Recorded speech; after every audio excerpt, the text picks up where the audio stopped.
welcome you. Hello, everyone.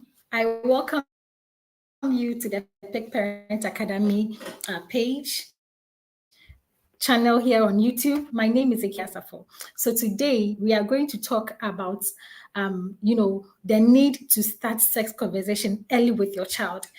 We have so many people now. If you are joining us live, let us know where you are joining us from. If you are catching a replay too, let us know where you are joining us from. I welcome you all to this channel. So today, as I said earlier, we are looking at how you can begin to have sex conversations, early with your child. The need. Why is it even important? Why should I start educating my younger child about sex? Why is it important? Yes. So let us know in the comment section. If you haven't shared this, share to your friends, your family, other parents. It could be a blessing. It could save someone from making a mistake. So you want to share to other people to also, listen to what we have to share with you. So we yesterday, was it yesterday? Yeah, I think a few days back, I actually, received a message from one of my people saying that the child is too young to be educated about sex. And what I said was that, you know, the response I gave him was, it's true, your child is young, but do you also know that when children are young, the brain of the child is like a sponge, okay? So the way you put a sponge in water and it soaks the water, that is how the child's brain is. Now you may think that the child is young and whatever I teach the child, if I teach the child, they are not going to be able to understand what I teach them. But the child's brain actually picks up the information. So you don't really see they are learning, but really they are really learning. I mostly tell my children, my small girl, we recite our family values. Every week we recite our family values, and I with her, I never thought it had sticked. So recently I was there and I asked her, "Mommy, can you tell me what our family values are?" And then she started. She was telling me 1.111, and I was like, "Wow!" You think that when you teach them, they don't get it, but they really get it. I was taking her bath this morning, dressing her up, and she told me that, "Mommy, okay, so you said no one should touch my vagina. If anyone touches my vagina, I should say no, and I should walk away and go and report the person." And I said, "Yes." So I always tell her every day when we are taking our bath or when she's taking her bath, I always tell her, don't allow anyone to touch your vagina, your breast, your breast is private to you. And she was telling me everything that I was telling her this morning. And I was like, wow. Okay, and she was playing, what I do. She was also doing the same thing, and I was like, wow. So it's taken like everything you teach that the child, if no matter how the age of your child, whatever you teach them, they are able. It sticks. It sticks. It sticks. So we are supposed to be here with Chinere Obina. I'm adding her now.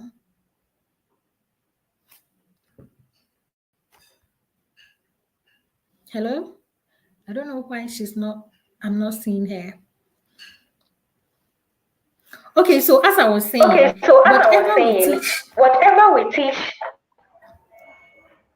I welcome you. I I welcome you, welcome sis. you. I welcome you, sis. Thank you. I hope I can be heard. Yes, you can be heard, Yes, but it it's can still be the heard, same but thing. it's still the same thing. So I'm putting you on So mute I'm now so putting that you I on mute reflect now so on that you I actually. I didn't hear you. What did you say? Hello. Hello. What did you say? I said I'm putting you on I mute. said I I'm think when putting you you are on on mute, mute. I think when you are on mute, I don't get the echo. I don't get So the I'm echo. putting you on So I'm mute putting to you on finish with the mute to introduction, then I'll finish let the you join in introduction, this. then I'll let you join in this. It's okay.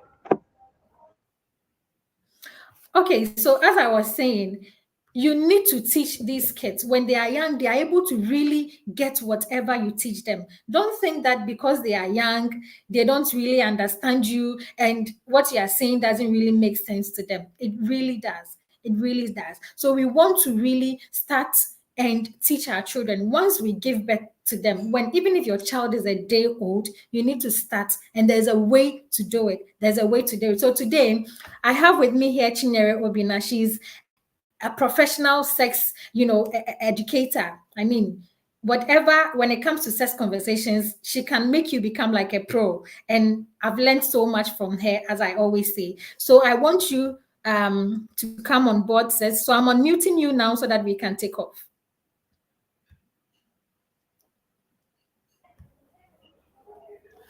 All right. Good afternoon. Good morning from here to you, ma'am. Thank you once again for the privilege, the trust, yeah, that you always have for me to give me opportunity to be in your program, right? Thank you also everyone that has watched, will watch, has been watching. I mean, it's a big deal for me. Thank you so much for this opportunity. All right, let's go straight to what we have today. Early sex education. Okay, early sex education. You see, when it comes to life, everything is best done early. Everything is best done early. Even seeking the Lord, the Bible says, early will I seek you, right?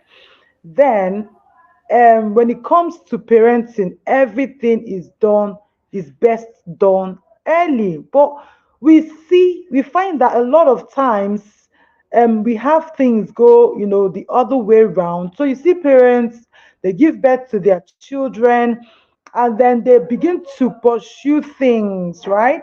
Begin to pursue every other thing and leaving their children for later. Like, okay, we are going to start teaching them later when they grow up and they know better.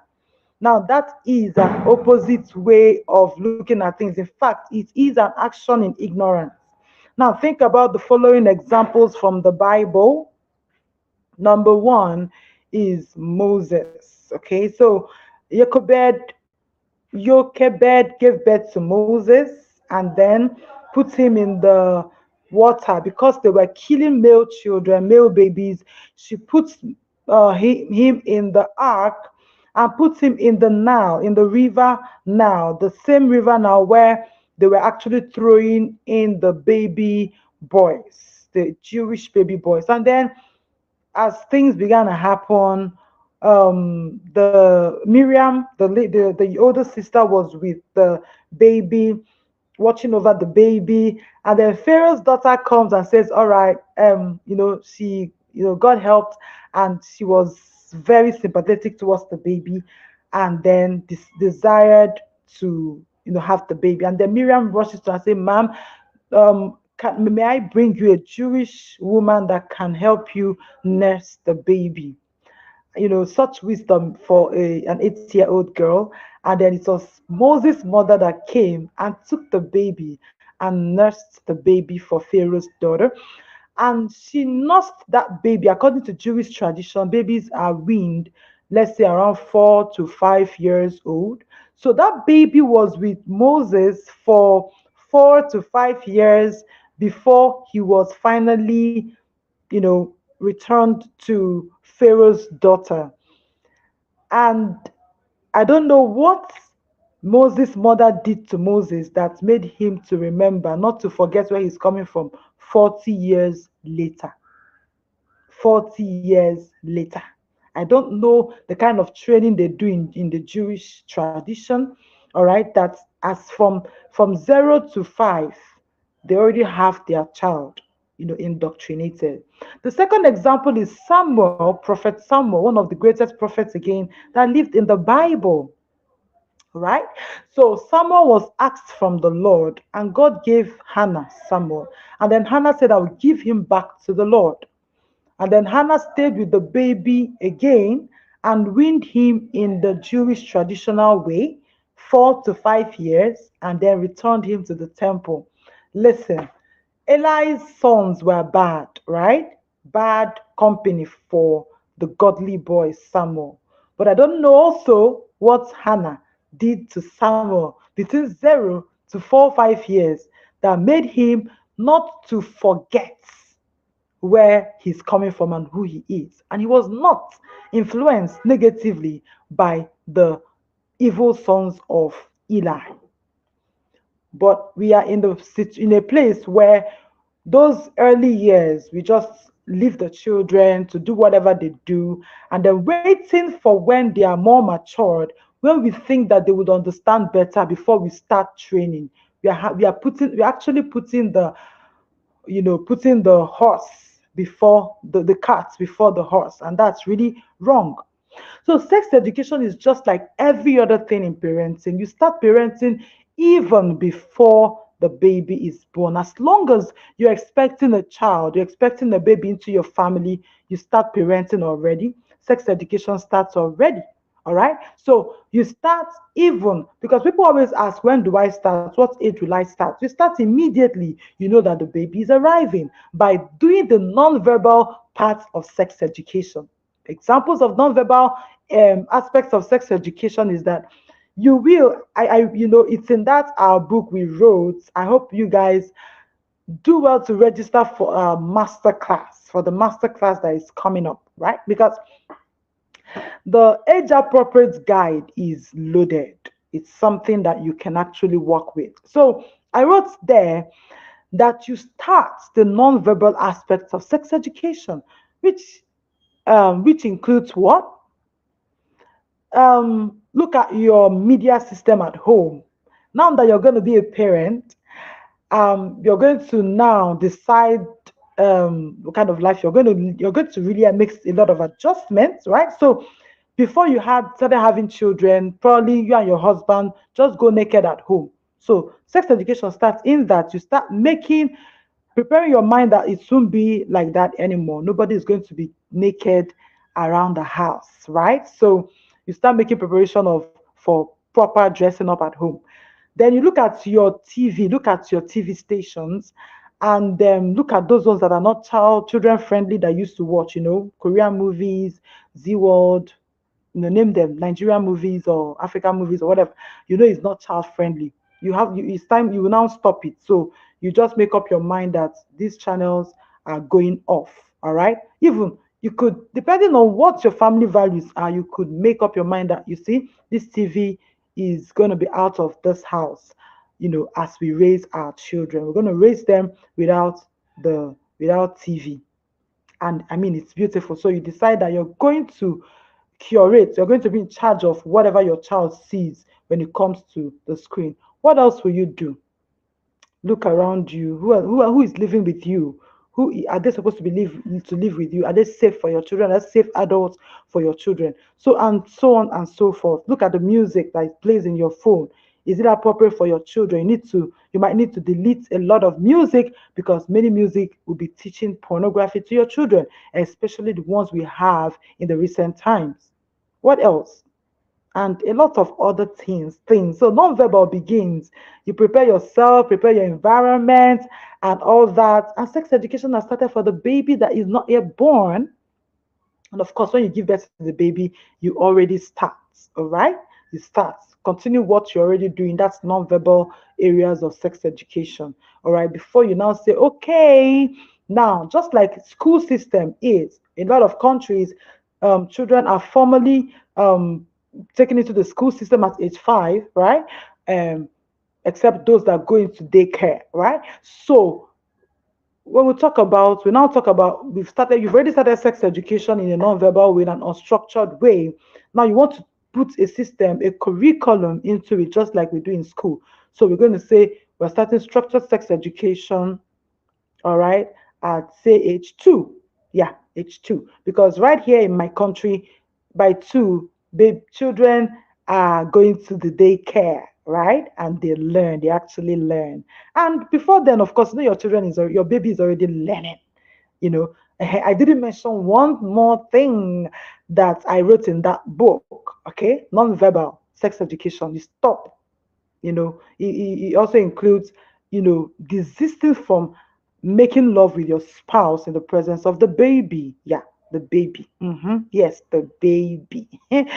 All right, so you don't want to learn by experience that these children are spirit. and they absorb every single thing in their environment, all right, even when they are sleeping. Okay, I didn't also mention, of course, come into the whatever, you're going to read a lot.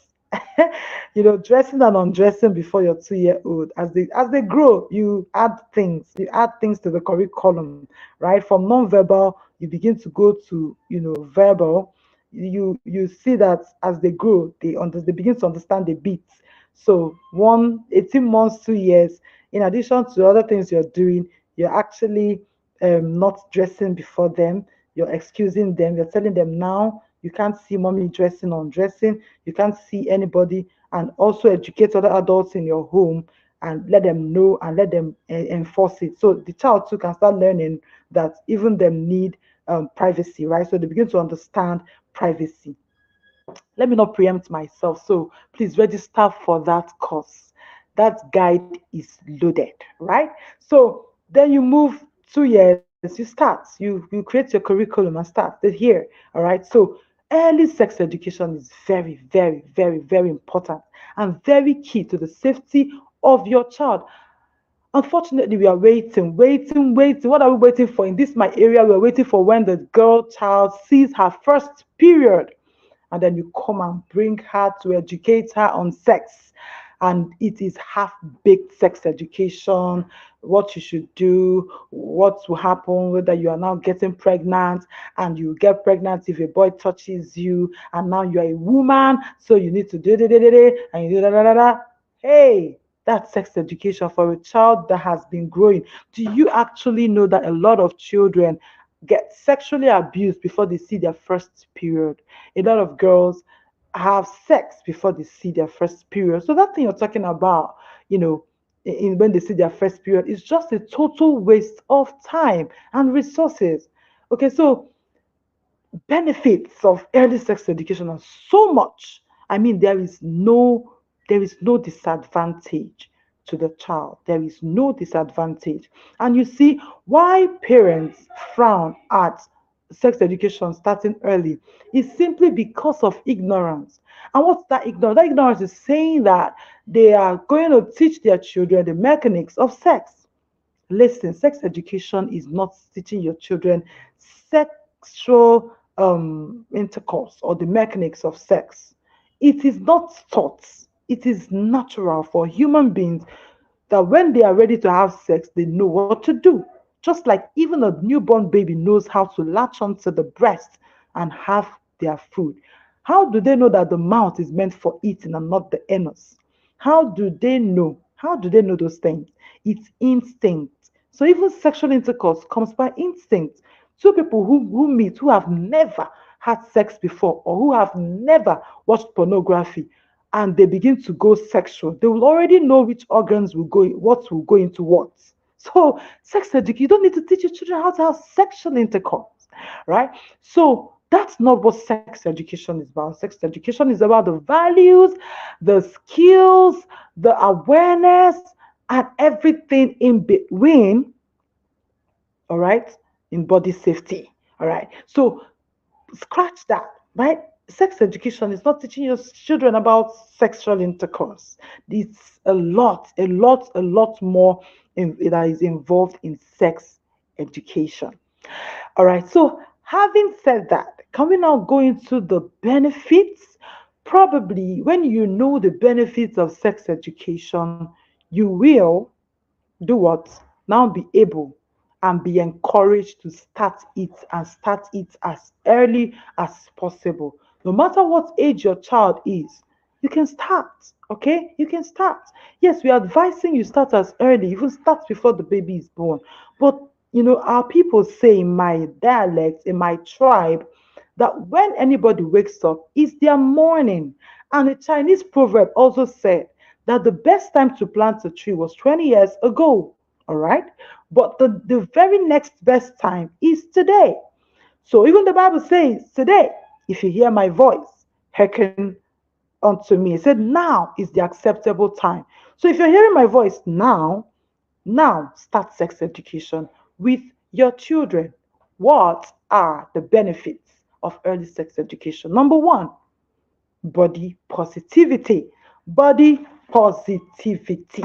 Body positivity. Your child is more likely to feel positive about their body, right? So, my daughter was telling me some years ago that some girls, some ladies put Maggie cube. I don't know if there's Maggie cube in Ghana, but stock cubes inside their anus to expand their butts. And you are a witness, to what's happening in the world about how especially ladies are doing a lot of things to enhance their body, right? So they do liposuction, they do breast enlargement, they do bottom enlargement, um, flat stomach, all manner of things. They fix lashes, they fix nails.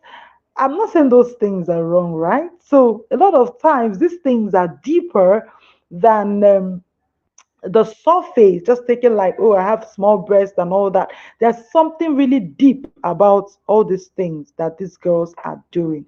All right. Say they wear a lot of things to enhance their looks. They are these things that are deeply rooted in a lack or low self-esteem, right? So a lot of women are struggling with low self-esteem. And one of the ways they express it is through what they do to their bodies, just to thinking that it will make them feel better and more estimated and more accepted. But when one very major area of sex education that you don't want to ignore is the teaching or the building of the self esteem of the girl child.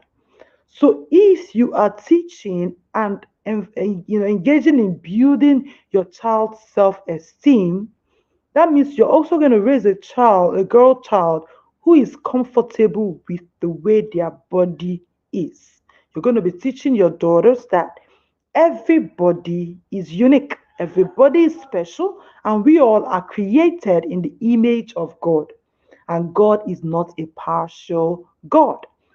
Everybody is loved by Him, whether you are yellow or black, whether you are blue or pink, whether you have blonde hair or Caucasian or Negro, whether you are black or you are white, whether you are tall or short, whether you have the hips or you don't, whether your breasts are large or not.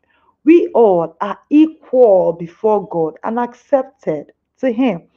And if that is so, there is nothing that will make you feel inferior or less of yourself because probably you're not white, you're not Caucasian, probably you're not fair. So because you're not fair, you go to do the bleaching, right? So when you speak to your daughters like that and you build their self-esteem, they are going to have positive body image. They're going to be body positive. They're going to be happy with the body they have, no matter how it is. They're going to be positive about it, and they will not go seeking for how to change their body to what they don't have. They're just going to be happy with what they have. Okay, it means now, what does that mean to you as a parent? It means that your children are more likely to be happier with the body that they have instead of wanting what they haven't got. I'm sure that point is very, very clear. Number two is healthy gender identity. So we know that as children begin to grow, that they begin to have identity crisis, especially as they begin to push the teenage years. And one of the identity crises that they have is gender identity crisis. And they begin to wonder, am I really a boy? Am I really a girl? I feel I'm a boy, but I feel girly, and so on and so forth. And then it worsens if they are in a family situation where one gender is more emphasized than the other, right? Or where one gender is more oppressed than the other. I will tell you what I mean.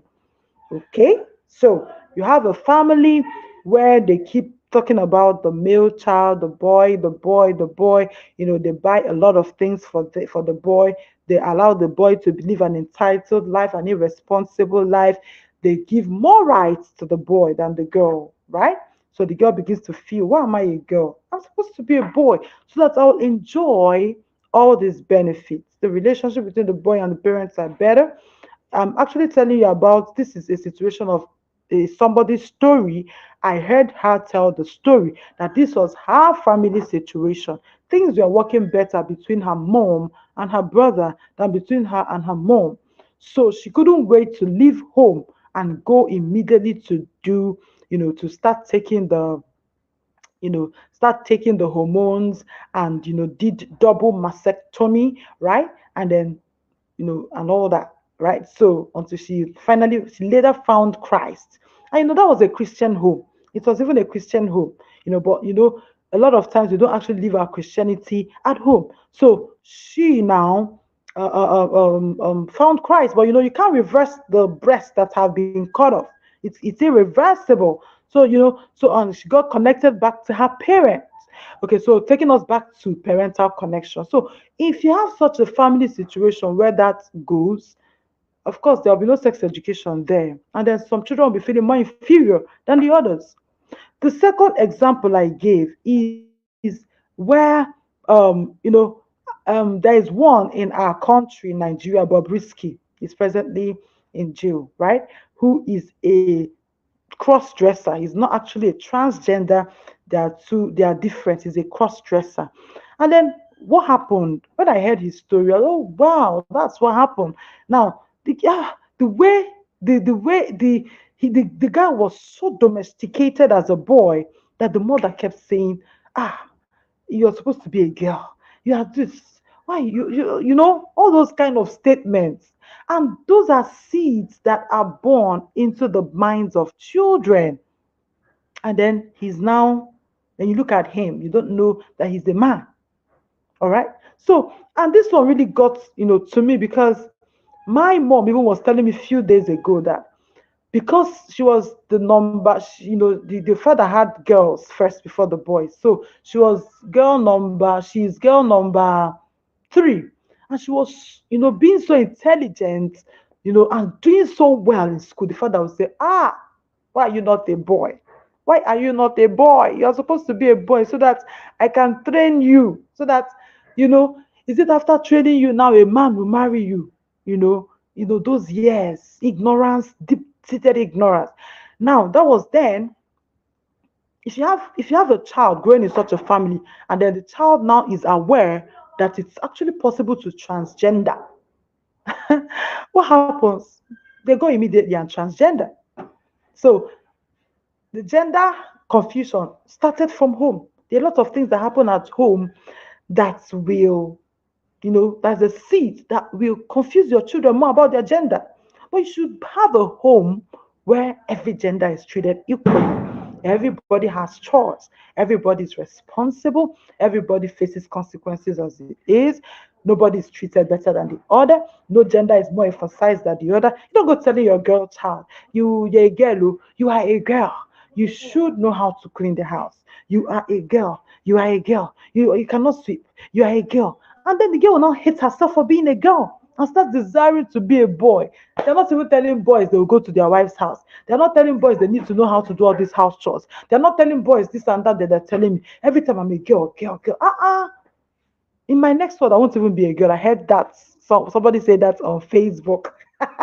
Because the emphasis is too much on the girl child, and then the boys are left to live anyhow and turn out anyhow. And I ask, who will marry the well-trained girls? The rubbish boys, right? The idiots that were not trained. Come on. If you do that in your home, you need to stop it. Everybody treated equal. No gender is. No, you don't address people or oppress your children according to their gender. You don't. Let your children never feel anything about their gender. It will increase that gender confusion that comes up there naturally during puberty. All right. So you know what? Treat everybody the same. So if you have early sex education at home, you would know that according to my curriculum, now the first thing to teach is gender, right? Gender. So, as from my values and from my Christian values and from the scriptures, we know that gender is two, male and female, all right, and that they are equal, all right. They were created at the same time, and they were given the same mandate. He said, "What? In His image created He them, male and female created He them." So, male and female. Female was not created in the image of the male. Male and female were both created in the image of God. And He said, "Be fruitful, multiply, subdue the earth, replenish, and have dominion, both to the male and the female." So we are all equal before God, all special. Males to support females, females to support males. I mean, the world will be rubbish if it's only males, and the world will be useless if it's only females. So this is how I teach gender. So everybody, everybody is happy with whatever they are, whether they are male or they are happy, knowing that they have something to contribute by their gender. They know that they are there to support the other gender, and the other gender, nobody is fighting gender wars. So that's where sex education starts. And if you do that, your child now feels good about being a boy or being a girl. So your boy child doesn't grow up desiring to be a girl, and your girl doesn't grow up desiring to be a boy. They don't even want to dress like them, so they won't even desire to cross dress. That won't even come close to them, because they love the way they are with their gender, and they love to express themselves as their gender. All right. So that's number two. Number one, we said body positive. Number two, we said healthy gender identity. Number three, better parent-child communication. Amazing, amazing. Better parent-child communication. I said it in that book. If your child can talk to you about sex, tell me, is there any other thing they cannot talk to you about? Nothing. Because you see, this sex conversation is one conversation that a lot of families don't get to do, right? Because because of many reasons, okay, which we don't want to talk about today. How it has been, how we were raised. A lot of us were raised without sex education, and it was a taboo to talk about sex with our parents. So you're bringing it into your home now, all right? So, but when there is sex education early at home, there will be no bar to communication. There will be no restrictions. There will be no limitations. There's nothing like we don't talk about this at home. There's nothing like, should I ask my mom or my dad? How would they think? What would they think, or how would they feel about it? Because you talk about it with them, they already know that communication can flow freely. They already know that there is nothing they cannot talk about with you, or there is nothing that they cannot ask you. So, where there is a better system of communication at home, you become an askable parent. Who is an askable parent? An askable parent is that parent who has made communication open in the family, such that the child can come at any time and ask any question at all. The child knows that there is no question that is off limits. I'm enjoying it. And you begin to see the benefits.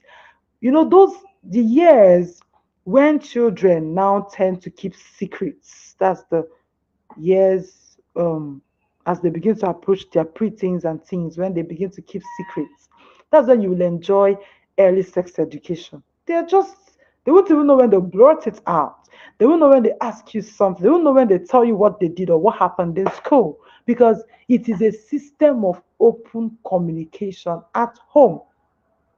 And where communication is good, where there is, a lot of families don't have communication, don't have conversations. All the parents do is to give orders, instruction, corrections, rebuke. But, conversations, let's talk about you. Let's talk about your life. Let's talk about your sexuality.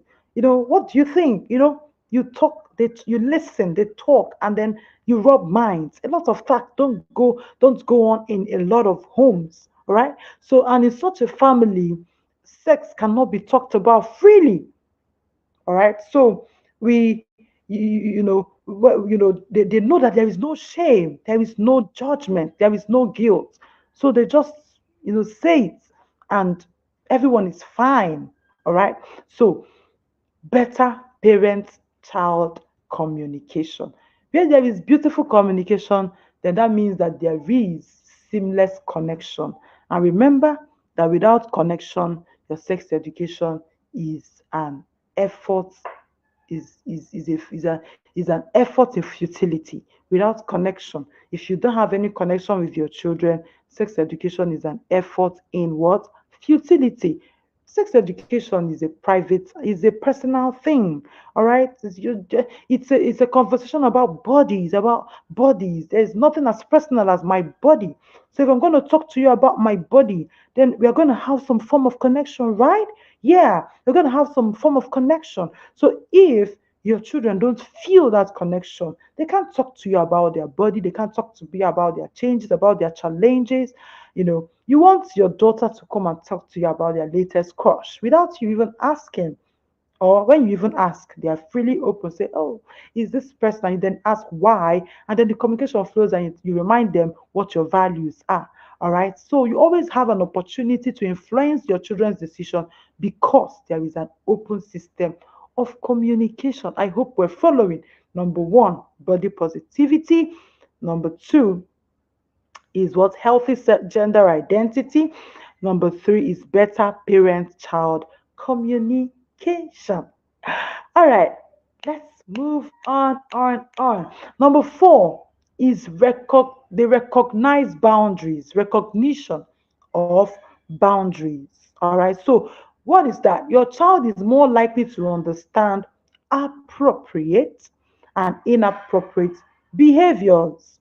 What does that mean to you as a parent? Your children know what behavior is appropriate and what is not. For example, a 4-year-old knows that um, um, you're touching their butts because they have been sex educated is not an appropriate touch. So they shout out loud, right? A friend of mine actually had that experience. The 4-year-old, the father actually spanked her on her butt and she screamed the heavens down. And it was in the presence of the father's friend. She screamed the heavens down, "My daddy's touching my private part." So the mother had to step in. "Ah, daddy, please don't touch her bum bum again." That's clear understanding and recognizing that this by boundaries, the boundary has been overstepped, right? The boundary has been overstepped. You can't touch that area of my body, you know. And it's really real because I've heard of even a 2-year-old that reported, uh, you know, it's really amazing about the sexuality of a thing. No matter how young a child is, they feel that that thing is wrong. Maybe they won't know how to express it because there's no sex education at home, all right? But when there's sex education at home, the child will have language to express their feeling of not okay, not being okay, of being uncomfortable. All right, that's one of the benefits. Okay, they have language. They have language to talk about what they are feeling. Okay, so and there are a lot and a lot and a lot of such examples. So no matter how young, they know the boundaries. They know what is appropriate, and they know what is inappropriate, and they even know how to respond when inappropriate things are happening around them. So it's a very important aspect that they recognize boundaries and they can actually speak for themselves when these boundaries have been crossed. Number five, okay, is what? Accepting of change. That's number five. Accepting of change. Your child is more likely to understand and accept physical and emotional changes. All right. They won't be children forever. They won't be children for a long for forever, right? They will be growing, and they'll grow. Puberty time will come when they begin to see drastic transformations on their body. So what does that mean? It means that your kids are okay about the fact that their bodies are changing. Being prepared makes it less scary. All right. So um when I say that, it feels normal. But a lot of children are really uncomfortable about the changes that they experience on their body, and confused as well, and frustrated too. Okay. Imagine that a girl is having pimples and she didn't know that was part of the package, right? When puberty comes in, that's part of the package, acne. And then she's so desperately frustrated with the thing appearing on her one smooth face. And then she goes to the wrong people to consult. Of course, not her parents. Because, of course, if they've been having conversations, she will know that that is part of growing up. And then when she goes to ask such questions, he says, well, I know what you will do to. At this point, the girl would probably have applied a lot of product on her face to clear it off, and it's really stubborn. It's really stubborn. And at that age, there's really not much you can do about acne, right? About pimples, no matter what you apply. All you just need to do is to observe hygiene, the right hygiene for the face, okay? And make sure that the face is always cleared or clean from dust and oil and dirt. That's what actually encourages. And of course, drink a lot of water. We're not going into that, but that's actually the conversation that should go on between a child and the parent. But she doesn't know. So she's so bothered. I've done a lot of things, and this pimple is still here. What do I do? And then they say, come, if you just have sex with a boy, these pimples will clear. And she listened. I don't know the relationship between pimples and sex. And then she listens and then goes in. And of course, there has been a boy that has been on her case. All right. So she goes and has sex with the boy. And immediately, and that's one first sex got her pregnant. And she was in the counselor's office. So what happened? They said that if I have sex, the pimples will clear. Now you've had sex, you're pregnant, and the pimples are still on your face. You understand? So, but when your child knows that they should expect it on their face, then they already know, they also know how to manage it. Like I've said, earlier on, how to manage it to make sure that, it doesn't get overboard. All right. So suddenly they see they are growing, their legs have grown so tall and they are so bothered. Okay. Or is it the other boy who said that all his classmates already have beards, and he became so bothered that he began to rub all kinds of products on his face so that his own beards will come out. That's a boy who is not followed up on sex conversations early. They will know from early that from age 8 or 9, things will start changing. Hairs will start coming out. When it comes out, they'll be like, wow, look at what you talked about. It's happening to me. Their organs will enlarge. Their breasts will increase. Even the pain on the breast, they are not overly uncomfortable because they know that they were prepared. You told them that when the breast begins to bulge, you feel some pain and sensitivity on the breast, and they are, because they're expecting it, they are well prepared and they are not overwhelmed by it. Or is it menstruation? A lot of children, I heard of a girl who she didn't even know, she thought she wounded herself until her mate told her it's not wound, that it is menstruation, and began to educate her. Where are the parents? And then, when a child is prepared, they even look forward to it. I didn't look forward to periods. I did not look forward to it. And when it came out, it's one of the things even today that annoys me. But my own daughter looked forward to period. Oh, period. In fact, she looked forward to wearing bra. Oh, bra. Oh, period. When is it coming out? We'll talk and talk. I'll say, okay, your breast started coming out so and so. So we're expecting it in 2 years. Oh, this and that. I said, my dear, is it the same period I hate? Is what you're expecting like this? But you see, her mind is prepared. Even till now, she just has a positive. I don't have it. I cannot even have it.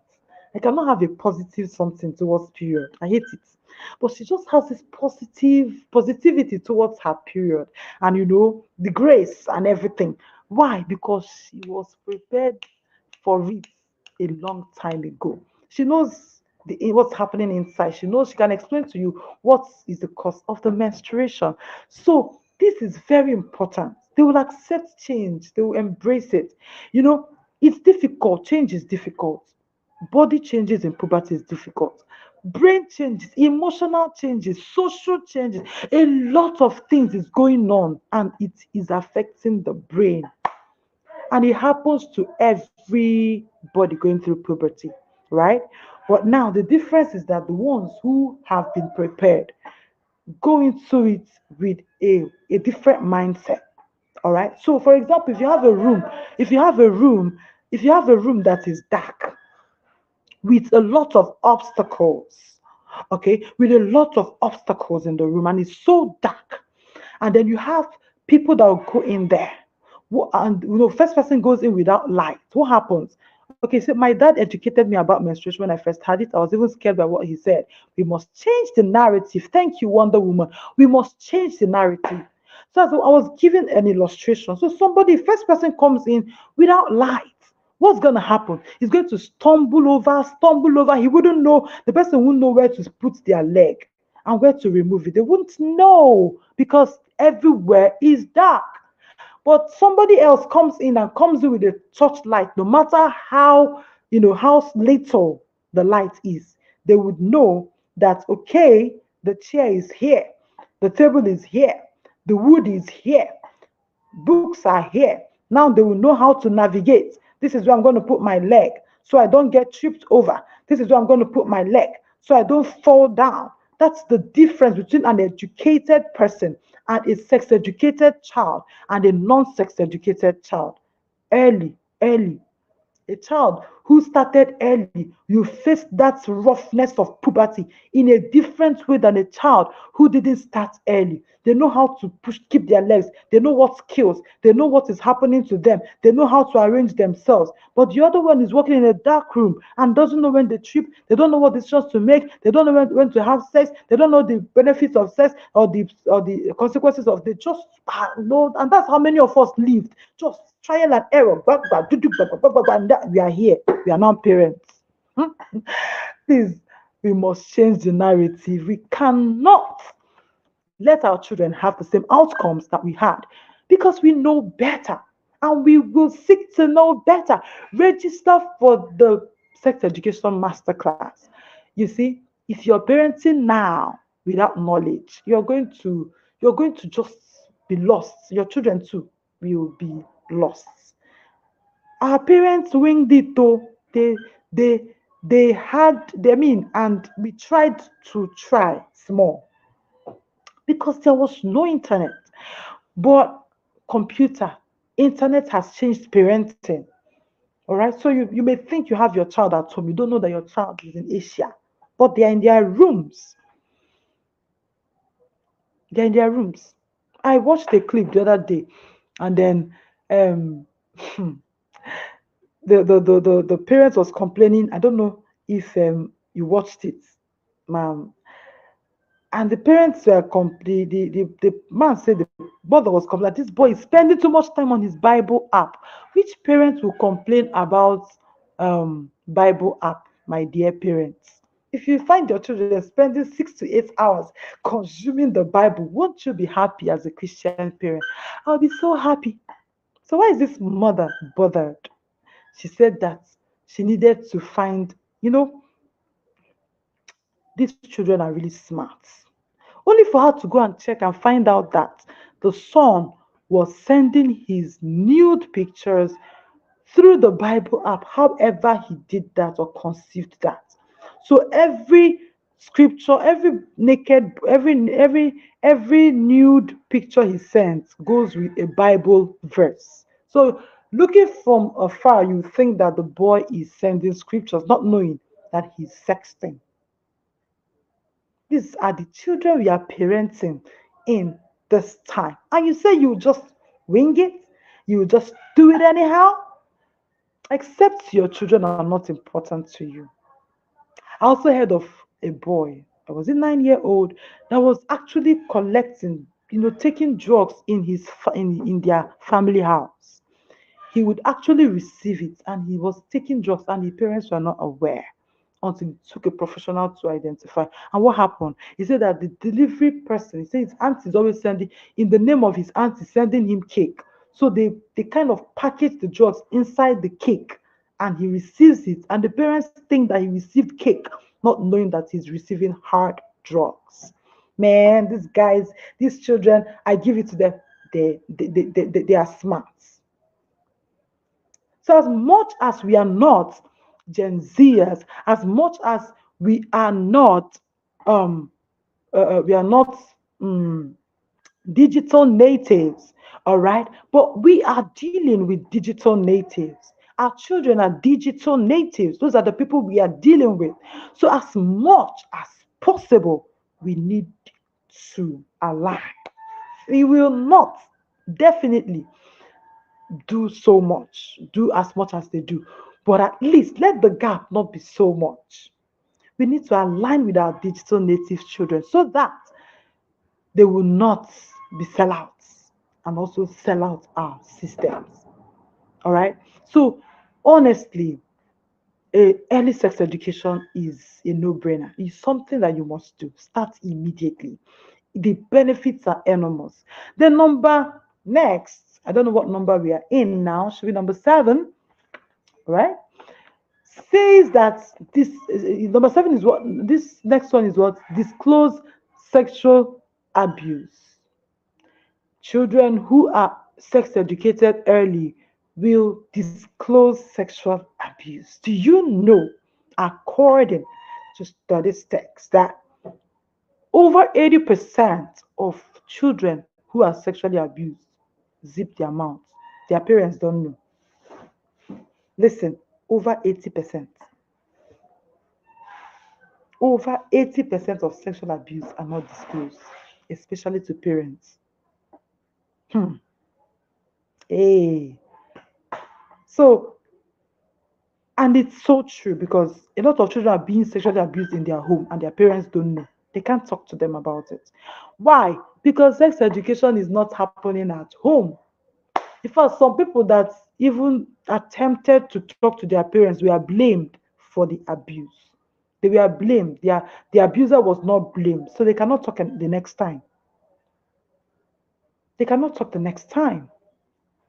All right. So, but where sex education is going on, there is no way a child is being groomed that they will not know and tell their parents.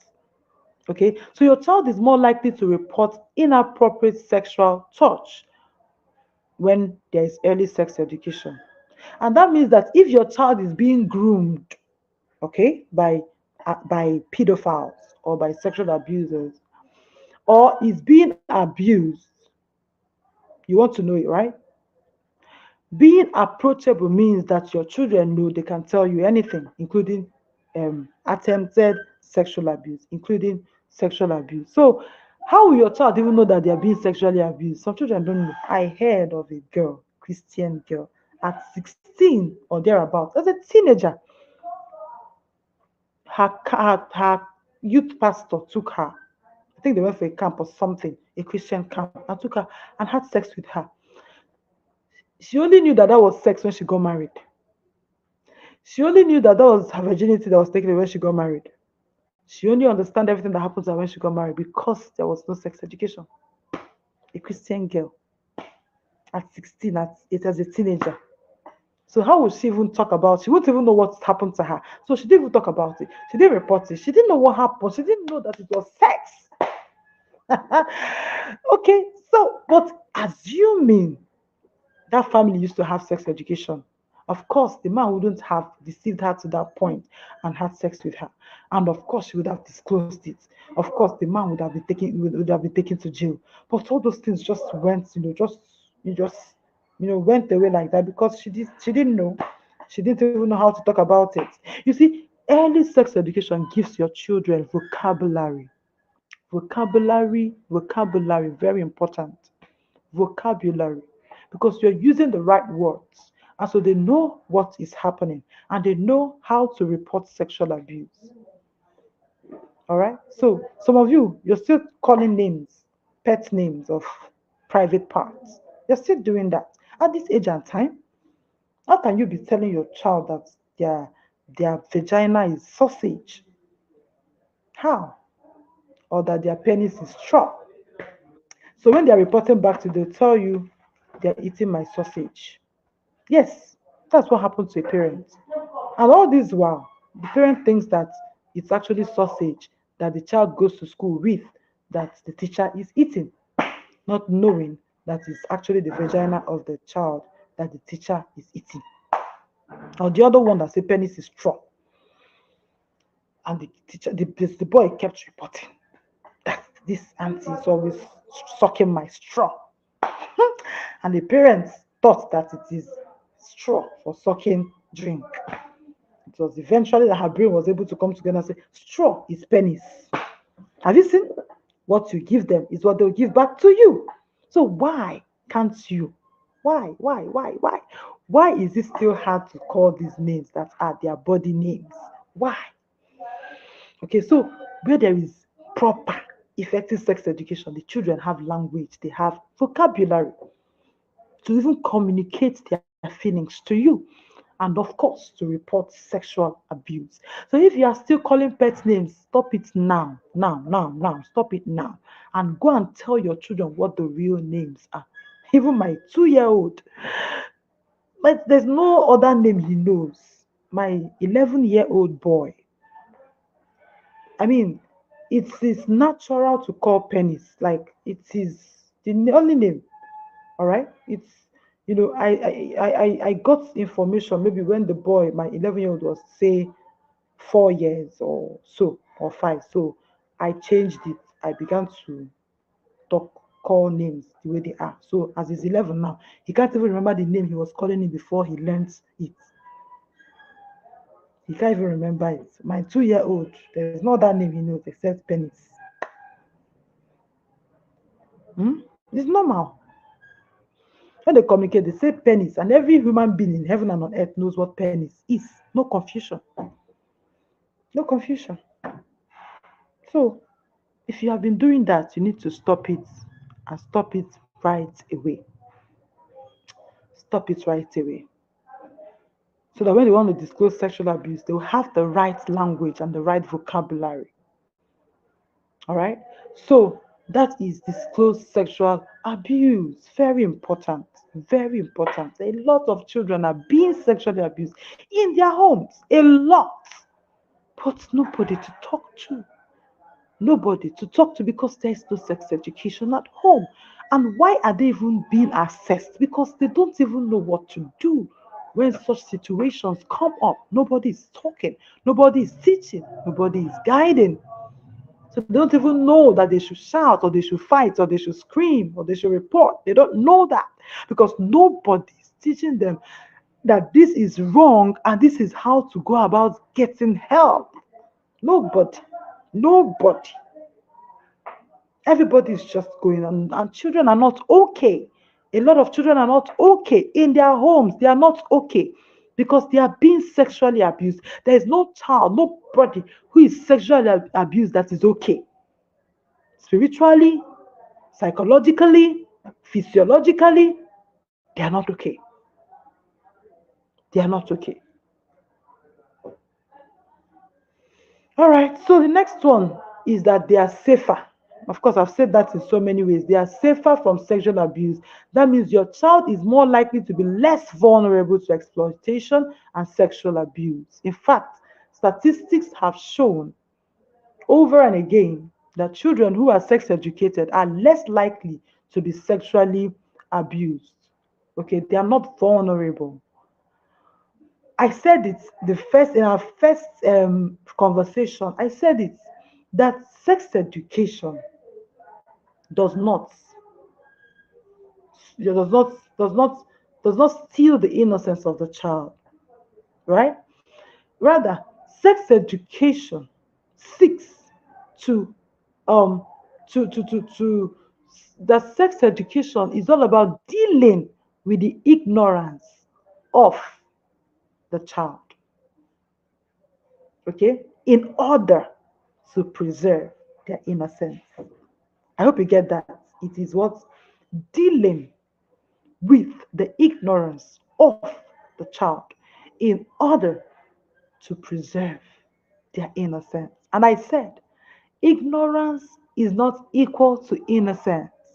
In fact, innocence is innocence is lost on the platform of ignorance. Because truth be told, ignorance is one of the major reasons why children are sexually abused. Just the way Satan takes advantage of our ignorance, that's the same way pedophiles and sexual abusers take advantage of the ignorance of your child. And why is your child ignorant? Because you are ignorant. So you pass on your ignorance to your child. Remember, everybody is a product of who raised them, how they were raised, where they were raised, and what the person who raised them knows. Are you an advantage to your child or a disadvantage? Your ignorance will be transferred into the next generation. So we are seeking through sex education. The conference we're having is to empower you parents. The masterclass empower parents with the right kind of information or education for them to empower their children with the right kind of information or education so that their innocence will be preserved. So forget that. Sex education doesn't steal the innocence of children, it preserves their innocence. So when your child is sex educated, they are less vulnerable to sexual abusers and predators. Once a sexual abuser, in fact, do you know professional pedophiles start from the family? They groom from the family level. They groom from parents. Their grooming doesn't start with the child. They groom the parents. They groom the family to the point of trust. You trust them so much, but you don't know that their target is your child. That's professional pedophiles. So when they come, I remember that documentary we were watching about the war on children. That guy, that pedophile said when they just perceive that the father is available, when they perceive that the father is a roaring lion, they step back. When they perceive that the parents are absent, their parents are busy, the parents are ignorant, they strike. That's complete truth. They even perceive that the child is not being loved according to the way they want to be loved. They perceive the love language of the child and they find out that this child is losing out, is not being spoken to, and they come speaking the child's love language. They establish trust and they strike. So, my dear parents, it's not. Parenting is indeed war. It is battle. It is warfare. It's warfare. What is against your children? If you know the kind of things that are against these children. And when I was thinking about it, I said, but it is written in the scriptures. In the book of Genesis, at the beginning, top of the beginning of the world, it was written, the war, the battle line was drawn between Satan and children. It was drawn. Because I'm wondering, why don't they do their thing there? Why are they always looking for children? LGBTQ. Why don't they just do their thing? Wetin concern children concern LGBTQ, transgender. What is the business of children? They are coming to their cartoons, they are coming through music, they are writing books for toddlers. What concerns children? I was asking, and the Holy Spirit reminded me that the battle line was drawn in Genesis. Only that we are not paying attention. We are not paying attention. We are just as careless, forgetting that the devil is like a roaring lion seeking who to devour. He said it. I place enmity between the serpent and the you and the serpent, and between your seed and the serpent. He will bruise the head of the serpent, and the serpent will strike his heel. So there is constant war against children.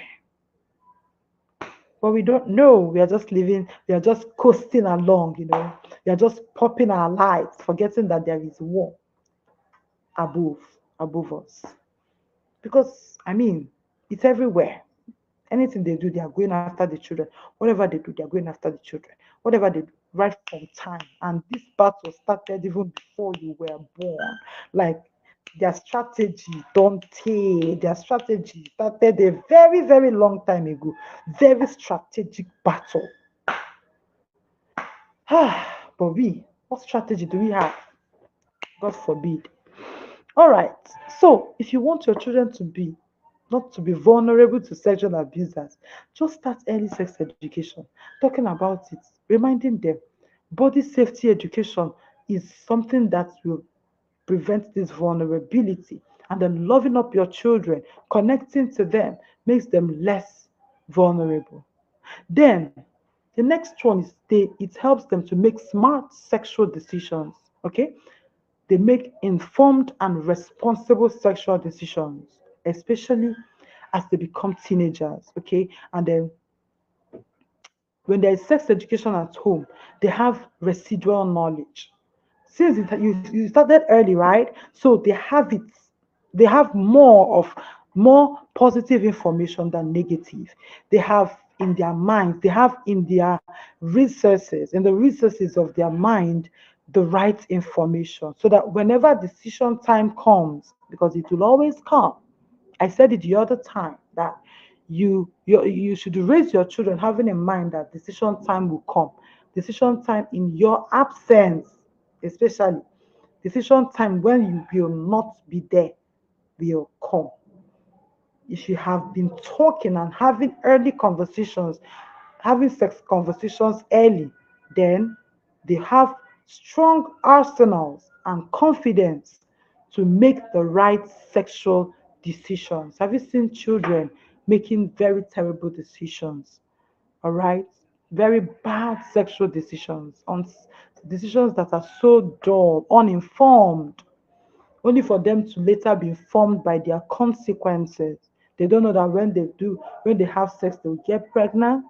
They don't know that when they have sex, they're going to get STI. They don't know that when they have sex, they are having a soul tie with the person they're having sex with. They don't know, so they just go ahead because their self-esteem was not focused on. They just give themselves away cheaply to have sex with any boy, anywhere, anytime, because there was no early, talk on self-esteem. All right. So, but remember, we talked about values.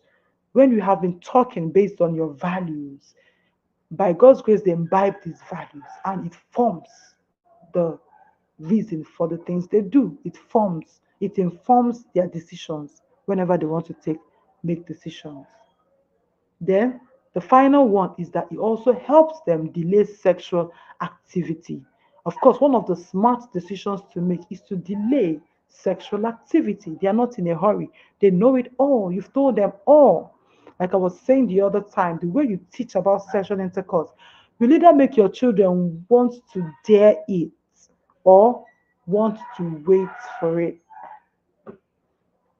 Two ways. Two things. It's either what you're saying about it will make them want to dare it, they want to try it.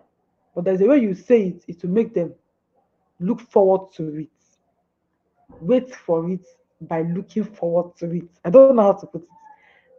They look forward to it in the right place and time. To demonize it, talk about all the evils. In fact, there's nothing good you have said about sexual intercourse. You haven't told them why. You haven't told them why God even created it in the first place. You haven't told them the purpose. In fact, when they ask you if it's sweet, you tell them it's very painful. All to discourage them from attempting, not knowing that you are stirring up curiosity in their already curious brain. All right. So, but there's a way you talk about it that, oh my God, wow, something to look forward to when I marry. All right. So it makes them delay because they are loaded with information. They are loaded with the right information, with the right knowledge. And because they are loaded with the right information, they are able to delay. One of the key subjects in sex education is self-control. You teach it, you model it, you practice it, you lead them to practice self-control. You structure your home in such a way that there are opportunities for your children, especially your sons, to practice self-control because you're trying to build their self-control muscles against their sexual urges in the future. And when a child is well educated and when they have very strong self-control muscles, when it's time for sexual urge, they also know how to hold back themselves. They know how to restrain. They know how to discipline their bodies not to, to partake. So have you seen that sex education is so wide? It's so deep, deeper than what you are thinking. Sexual intercourse. It's so wide. All right. So please, there are no disadvantages if it's done right. Okay. You can only talk about disadvantages if it's not done right. Okay, and why would you do it right? Because you lack knowledge. Why would you finish talking to your child about sex and they want to look for pornography? That means you did something wrong. There was something you didn't do well. Okay, so it is knowledge that will help you to do it the right way so they don't go having negative curiosity. All right, so I encourage everybody, you don't want to miss that masterclass.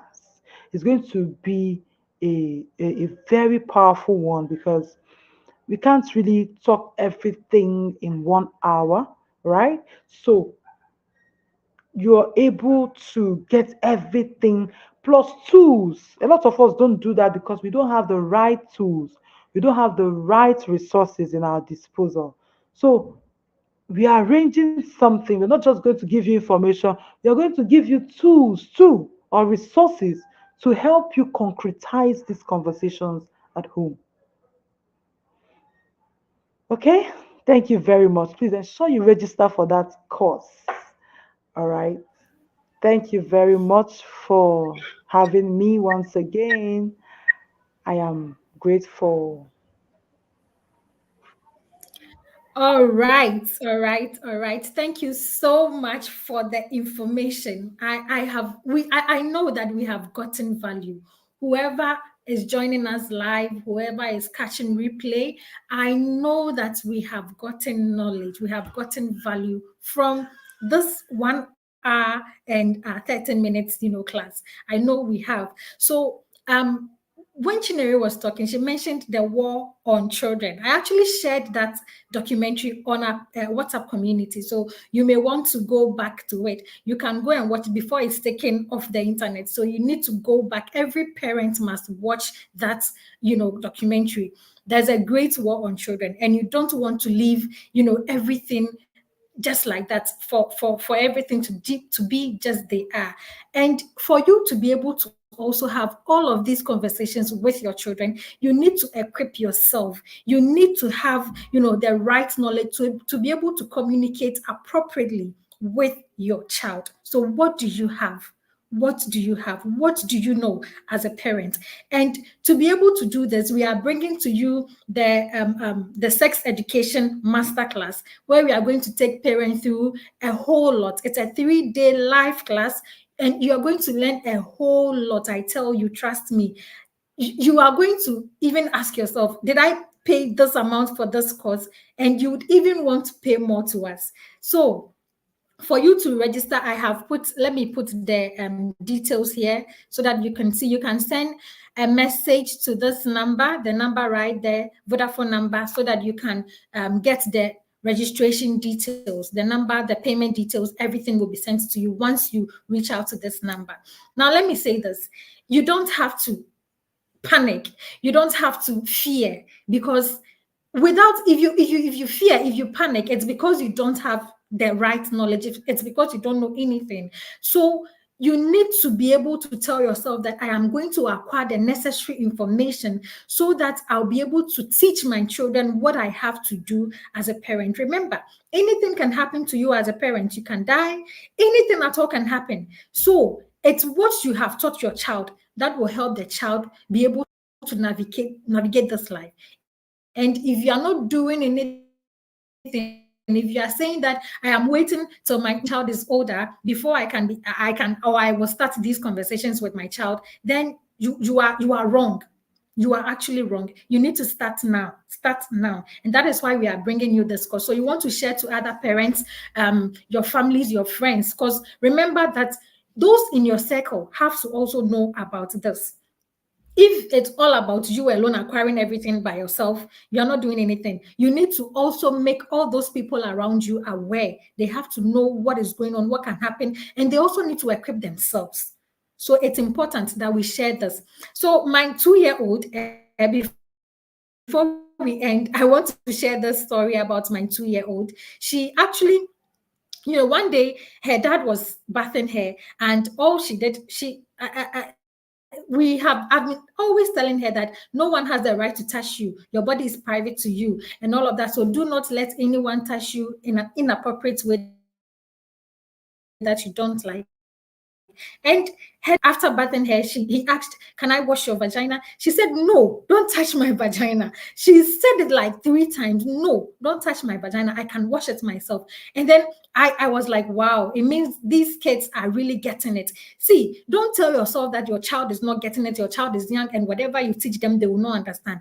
Teach them. Teach them whatever it takes. You need to teach them, make them aware, overload them, give them the necessary information that they need. And if you do that, they will be able to protect themselves. They will be able to, preserve themselves. They will be able to preserve themselves when they have the right information, when they know what to do, what to say at every point in time. Your child will be able to save themselves from anything that can happen or that can cause harm to them. So register for this course, share to other parents, and I know you got value. You are also going to get value from this course. And when you register, we are going to give you some perks for free. You're going to get our family value guide for free. So you'll be able to also draft or create your family values. Any family at all that is moving without any direction is just moving into a mess. And everyone is actually going to do whatever they like, because of course they don't know the family vision, they don't know the family values. So everyone does anything at all that they want. But with the family values, you are able to know this is who you are and all of that. So we are going to give you this guide for free. You're also going to get a plan, how to a guide, our guide on how you can also create your media plan. Every home needs to have a media plan. Some parents leave their children on their screen for so many hours without actually, without any boundaries. So this guide is going to help you also create a media plan for your home. We're also going to give you 30 days connection tools to use with your child to connect with them. Remember, sex education is something private. It's private to all of us. So to be able to have these conversations with your child, you need to be able to have, this connection with the child so that the child can open up to you. And so we are going to give you this, guide to be able to, what to do to be able to connect more with your child. You also have an accountability. We are going to keep you accountable. We are going to explain the tools, everything that you need to do. We are going to keep you accountable for a whole month.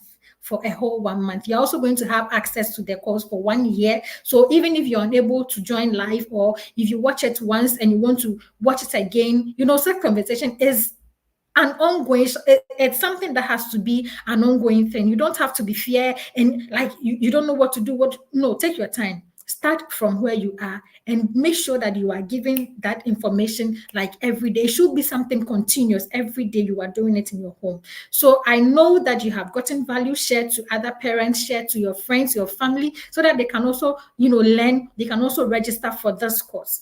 And I hope we are going to bring you another, hot topic next week. So I know that you are going to join in us live. Even if you are not able to join live, I know you are going to catch replay. If you have any questions too, you can you can leave a comment in the comment section and we are going to look at it for you. Enjoy the rest of the day. Bye.